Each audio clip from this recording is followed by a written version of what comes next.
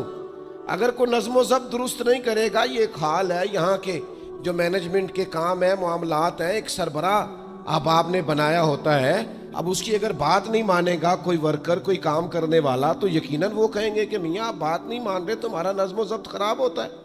لہذا اگر آپ نے ہمارے نظم کے اندر نہیں رہنا تو آپ نکل جائیں. تو اللہ کے فیصلوں کو جو لوگ تسلیم نہیں کرتے، اللہ کے فیصلوں کو جو لوگ تسلیم نہیں کرتے، یقیناً وہ کمزور ہو جاتے ہیں. آج بڑے لوگ ہیں جو وظیفے پوچھتے ہیں، اللہ کیسے راضی ہوگا؟ بتاؤں وظیفہ آپ کو. امام غزالی لکھتے ہیں کہ حضرت موسیٰ کلیم علیہ السلام نے اللہ کے حضور عرض کیا، مالک میری قوم پوچھتی ہے تو کیسے راضی ہوگا؟ ہم تجھے راضی کرنا چاہتے ہیں تو کیسے راضی ہوگا؟ تو حضرت موسیٰ علیہ السلام سے رب کریم نے فرمایا، ان سے جا کے کہہ دو کہ مجھ سے راضی ہو جائے، میں بھی ان سے راضی ہو جاؤں. یہ اپنے رب سے راضی رہیں، جو رب ان کے لیے فیصلہ کرے. وہ حضرت سفیان ثوری دعا مانگ رہے تھے نا، یا اللہ راضی ہو جا، یا اللہ راضی ہو جا، یا اللہ راضی ہو جا.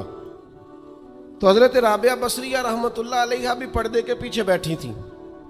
تو جب انہوں نے بہت زیادہ اس دعا پر اصرار کیا نا، یا اللہ راضی ہو جا، تو پردے کے پیچھے سے بول پڑی، کہنے لگی سفیان اب کچھ اور نہ مانگے، اللہ سے آگے نہ چلے.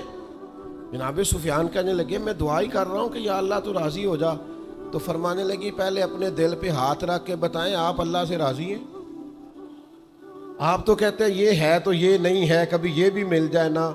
اگر آپ ناراض نہ ہوں تو پہلے خیال تھا ایک سواری مل جائے، چاہے موٹر سائیکل ہی ہو، مل گئی. اب بڑے پریشانی ہوتی ہے، کبھی 4 ٹائروں والی ہوتی نا، وہ بھی مل گئی، دے دی، طلب ہی یہ تھی. اب خیال آتا ہے کبھی تھوڑی سی بڑی مل جائے نا، وہ بھی مل گئی. اب جن کی ذرا گاڑیاں اونچی ہیں، ٹائر چوڑے ہیں، وہ پریشان کرتے ہیں، تو بندہ تو روک ہی نہیں رہا کہیں. تو حضرت کلیم سے رب نے فرمایا ان سے کہو مجھ سے راضی ہو جائے، میں بھی ان سے راضی ہو جاؤں. لیکن ہماری طبیعت کی بے چینی، ہمارے مزاج کی بے قراری، ہمارے لب و لہجے کا وہ عالم کہ ہم خوش نہیں ہوتے. ڈھیر سارے لوگ ہیں، آپ کچھ بھی کر لیں، کچھ بھی گھر میں لے آئیں، کچھ بھی ہو جائے، کتنی بھی نعمت مل جائے، ان کا مزاج اس طرح کا بن جاتا ہے، خوش نہیں. میں اکثر دوستوں سے کہتا ہوں کہ بعض دوست ایسے ہیں جن کا انداز اس طرح کا ہے کہ ان کو کوئی بھی نعمت مل جائے تو ان کی طبیعت سکون پذیر نہیں ہوتی. حضرت عبداللہ ابن عمر رضی اللہ تعالیٰ عنہ صحابہ میں سے بڑے صالح آدمی ہیں، نیک آدمی ہیں، حضرت عمر کے صاحبزادے ہیں، اور اللہ کے حبیب علیہ السلام نے فرمایا یہ بڑے نیک ہیں.